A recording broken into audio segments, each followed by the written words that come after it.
નમસ્કાર મિત્રો, તમારું સ્વાગત છે મારી આ રેગ્યુલર હવામાન માહિતી આપતી યુટ્યુબ ચેનલ ઉપર અને હું છું તમારો મિત્ર રાકેશ મોઢવાડિયા। તો સૌથી પહેલાં તમે આ ચેનલ ઉપર જો નવા હોય અને હજી સુધી જો ચેનલને સબસ્ક્રાઈબ ન કરી તો જરૂરથી સબસ્ક્રાઈબરનું બટન પ્રેસ કરી દેજો અને વિડીયોને આગળ શેર કરવાનું ભૂલતા નહીં। તો અત્યારે આપણે ખાસ વાત કરવાની છે અત્યારે જે સોશિયલ મીડિયામાં આપણે જે ચાલી રહ્યું છે એલ નીનો અને તે બાબતમાં આવનારું વર્ષ જે છે તે નબળું અને દુષ્કાળની આપણે આવી રહ્યા છે સમાચારો। તો તે બાબતની વાત કરીએ। હાલ વાતાવરણમાં કંઈ આપણે કહેવાનું નથી, કેમ કે હવે જે છે તે તાપમાનમાં વધારો થશે અને ઉનાળાનો અહેસાસ થશે। તો જે આ એલ નીનો છે, એલ નીનો પહેલાં શું છે એ આપણે સૌથી પહેલાં એકવાર સમજીએ કે એલ નીનો જે છે એ પેસિફિક ઓશિયનમાં બનતી એક ઘટના છે, એટલે કે જે સાઉથ અમેરિકા આજુબાજુ છે ત્યાંથી આપણે વ્યાપારિક પવન આવતા હોય ઓસ્ટ્રેલિયા આજુબાજુ, એટલે કે પશ્ચિમ તરફ જે ઓસ્ટ્રેલિયા તરફ આપણે જે ગરમ પ્રવાહના જે પવનો આવતા હોય, ગરમ પવનો તે ઓસ્ટ્રેલિયા આજુબાજુ આવતા હોય છે, એટલે ત્યાં આપણે લો પ્રેશર સિસ્ટમનું નિર્માણ થતું હોય છે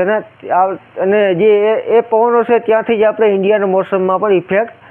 થતી હોય છે, જે વ્યાપારિક પવનો છે, મોસમી પવનો, વિન્ડ। તો સ્થિતિ એવી બને જ્યારે એલ નીનોની સ્થિતિ બને,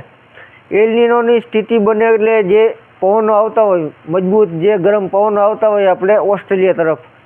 એ પવનો વીક પડી જાય એટલે કે નબળા પડી જાય એટલે પવનો જે છે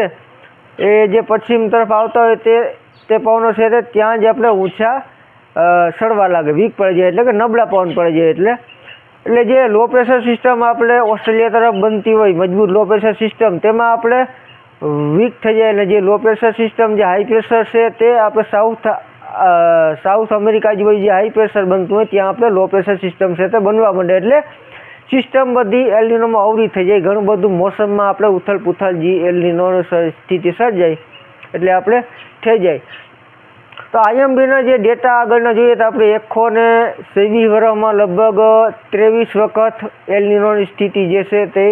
સર્જાણી છે, અને એમાં 23 વખતમાંથી આપણે 16 વખત આપણે ભારતમાં ચોમાસું જે છે તે આંશિક રીતે થોડો ઘણો વરસાદ ઓછો થયો એટલે નબળું નોંધાયું છે। તો આવી સ્થિતિ હોય છે, પણ આમાં હવે જે ચોમાસાની વાત કરીએ તો જે આમાં આપણે એવું ન હોય કે આપણે આખા ગુજરાતની આ જે એલ નીનો કદાચ ડેવલપ થાય તો ખાલી ગુજરાતને ઇફેક્ટ કરે, આ જે છે તે આખા દેશ લેવલે હોય છે, એટલે આપણે ગુજરાતમાં બીજા પર ઘણા બધા પરિબળો છે તે ચોમાસા દરમિયાન કામ કરતા હોય છે, એટલે કે ઇન્ડિયન ઓશન ડાયપોલ, આપણે અરબ સાગરમાં કદાચ ઇન્ડિયન ઓશન ડાયપોલ પોઝિટિવ હોય તો પણ આપણે ચોમાસામાં કદાચ હેલ્પ થાય। એટલે એવું ન હોય કે દુષ્કાળ પડે અને હાવ માવઠું જ થાય, કદાચ એલ નીનોની સ્થિતિ સર્જાય તો કદાચ થોડો ઘણો કદાચ વરસાદ અમુક ભાગોમાં ઓછો થાય, જોકે